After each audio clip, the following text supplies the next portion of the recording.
Bonjour, Anne-Guillaume Gentil de Commode Africa. Je suis journaliste, ravie de vous accueillir à l'AFCOT. Est-ce que vous pouvez brièvement vous présenter? Bonjour Anne-Guillaume, je m'appelle Alexandre Bourgeois, j'ai 31 ans.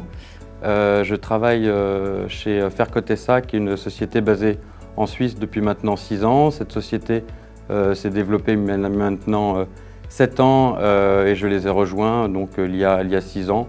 Une entreprise qui est en train de grandir dans différents marchés. Je m'occupe en particulier du marché ouest-africain. Et le contexte particulièrement volatile, en fait, est-il propice à la bonne marche du négoce? Alors, on a l'habitude d'évoluer dans des marchés volatiles. C'est même inhérent au marché des matières premières qui le sont naturellement. Ils sont souvent très volatiles.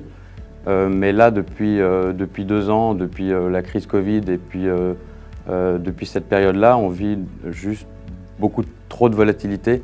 Donc je pense qu'une certaine volatilité est bon pour les marchés parce que c'est ça qui apporte certaines affaires et puis ce qui permet un peu au marché d'évoluer. Mais là, on vit une telle volatilité. Par exemple, au mois de septembre, le marché a baissé de plus de 26%, ce qui n'est pas arrivé depuis 1986. Donc ces fortes volatilités amènent beaucoup d'incertitudes dans toute la filière, notamment chez les filateurs, qui sont très incertains sur les suites et l'avenir et qui freinent beaucoup de choses. Donc la volatilité, oui, mais là on est sur un excès de volatilité qui est notamment dû à des interventions politiques, une situation macroéconomique mondiale très délicate avec la guerre en Russie et en Ukraine qui rendent le monde très incertain et on le ressent dans la vie de tous les jours, dans le coton, avec des mouvements de marché qui sont volatiles et surtout très irrationnels. Ça paralyse presque le marché?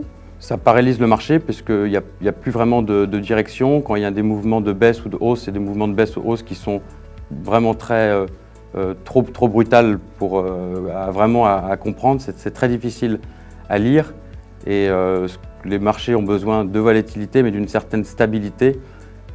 Après la crise Covid, le marché a eu un certain rebond de manière assez régulière, c'est-à-dire il est monté de manière assez régulière, mais à partir d'un certain moment, ce marché est devenu un peu trop irrationnel et était très difficile à lire et ça paralyse un peu toute la filière, notamment les filateurs, mais également les fournisseurs qui ont du mal à comprendre ce marché et nous en premier lieu. Une des difficultés cette année, ça a été aussi le transport en fait, du coton. Je crois que vous avez signé l'Afrique de l'Ouest. Quels ont été les défis pour finalement amener ce coton, faire sortir le coton de l'Afrique? Bah oui, ça a été le défi numéro 1 pour nous. La crise Covid a engendré énormément de problèmes de logistique, où les compagnies maritimes, en fait le monde a été fermé pendant 6 mois, 1 an et s'est rouvert d'un coup avec une très forte reprise économique. Une reprise économique qui a été même trop forte et les compagnies maritimes ont eu énormément de mal à suivre ça. Et l'Afrique est un peu le parent pauvre des continents et tous les conteneurs et tous les services de logistique ont plus été mis sur l'Asie, sur les États-Unis, sur l'Europe. Et l'Afrique a eu vraiment un manque d'infrastructures et de conteneurs. Donc j'ai dû me déplacer à plusieurs reprises sur place pour essayer de comprendre ce qui se passait, de voir comment faire bouger les choses, qui était assez difficile parce qu'au final, il y avait énormément de manque de conteneurs. Les pays producteurs avaient besoin d'exporter leurs marchandises. Nous, on avait vendu du coton à nos clients en Asie et dans le continent indien et Bangladesh, etc. Et ça a été difficile de pouvoir exporter cette marchandise. Donc on a essayé de comprendre avec les compagnies maritimes est-ce qu'on pouvait avoir un certain nombre d'allocations, de voir avec les transitaires, nos fournisseurs, comment essayer de faire avancer les choses, mais c'était excessivement compliqué parce qu'on faisait face à une situation de logistique et de fret qui était juste très difficile, où toutes les infrastructures étaient mises sur d'autres pays et pas sur l'Afrique. Donc on a mis ce qu'on met généralement pour la récolte africaine qui doit normalement embarquer entre le mois de janvier et le mois de juin.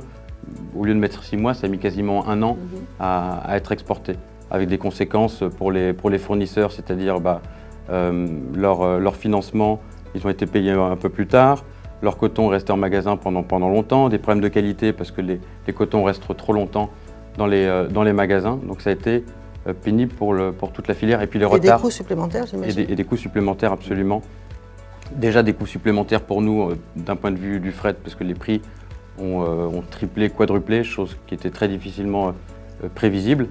Donc ça, c'était une première chose assez difficile à comprendre et encaisser. Et ensuite, la deuxième chose, ça a été d'essayer de minimiser les retards d'embarquement pour nos clients, parce que nos clients avaient acheté pour certains mois d'embarquement et on était incapable de leur livrer de la marchandise à temps, ce qui est assez frustrant parce que quand on vend quelque chose, on essaie de se tenir au terme du contrat. Donc quand on embarque un certain mois, on doit de respecter cela, mais on était dans des telles situations de blocage logistique dans tous les ports que ça a été difficile. Après, les gens sont assez compréhensifs et comprennent qu'on fait ce qu'on peut, mais ça a été très challengeant pour nous. Bon, moi, ça m'a bien formé parce que c'est des périodes qui sont un peu inédites et exceptionnelles. Donc j'ai un peu bien appris, mais on espère que ça ne sera pas la norme et que ça restera dans la normalité et qu'on va retrouver une certaine normalité dans les prochaines années, dans les prochaines récoltes. Très bien, je vous remercie.